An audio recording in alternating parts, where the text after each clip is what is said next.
Talk about your book, Storyworthy, and why do you think storytelling is so pivotal? Well, I started telling stories in 2011 in New York for The Moth, which is a international storytelling organization. They produce live shows on stage without notes, competitive story slams, which I love because I'm really competitive. So you stand on a stage, you tell a story, nine other people tell a story, and at the end, the judges tell you who was the best. And I went on a whim. My buddies were like, "You've had the worst life of anyone we know. Go tell a story. It'll be great." Wow. And I didn't want to do it at first. I was like, why do I want to go to New York and tell stories to hipsters with side eye and man buns? Like, they're just going to be not nice people. And it turns out that's not true at all. So I went to New York to the New Eurekans Poets Cafe and I told a story and I won. And I Mm. fell in love with it, like just instantly. And I've been telling stories all over the world now, ever since then for the past 11 years. The thing about storytelling is it's a couple things. One is you really start to understand yourself. Suddenly everything makes sense in your life. It was a storytellers are curious about themselves in a really positive way. We're sort of self-centered in a positive way, meaning we actually take time to think about ourselves. So, like, there's a day when I'm playing golf with my friend Steve. It's 100 degrees, and I've left my Gatorade in the car by mistake. So we're climbing up a hill on like the seventh hole, and Steve sees that I'm sweating, and he's got an extra Gatorade. So he says, "You want my Gatorade, man? I got two." And I said no, which is crazy because I was dying. So we get back to the cars, and Steve leaves, but I sit in my car because I'm a storyteller and I'm always curious about myself. So I say to myself, why did I say no to the Gatorade? That was stupid. Like I was dying.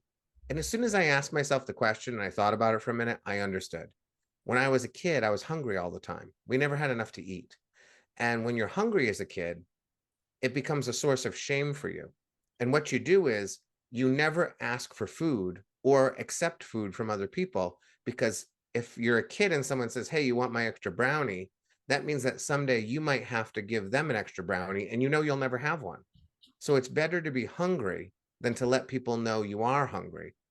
And as like a 40-year-old man climbing a hill, I'm still saying no to food even though I can give him a Gatorade tomorrow. I've got the means that I can feed myself and other people now, and yet I've still got a 10-year-old boy in me who's rejecting food just out of habit because I'm still the kid I used to be. Storytellers figure out their lives in that way, and suddenly things make sense. Whereas most people say no to the Gatorade, keep moving on, and never think about it, and they don't attach back to their childhood. So that's one reason. And the other one is you just make really meaningful connections to people. I tell a story on a stage, I step off that stage, and someone comes up all the time and they tell me the deepest, darkest secrets from their lives. Sometimes I don't even want to hear them. Just before the pandemic, I was at Housing Works in New York City on Crosby Street. I told a story about bad parenting, a stupid thing I did with my daughter to hurt and it hurt her feelings. And when I stepped off the stage, this woman comes up to me. She grabs me. People touch me all the time because they feel like they know me just by hearing my stories. She pulls me in and she says, "Every time I go into someone's house, even my own mother's house, I have to steal something." And then she pulls me in even closer and she whisper yells at me. She goes, "I've never told anyone that before." So this is like a 40-year-old lady who has a mental illness and she's never told anyone. She sees me on a stage talking about parenting and sort of admitting to something that most people don't want to talk about. And she says, "That's the guy I'm going to tell my secret to." And that happens to me all the time.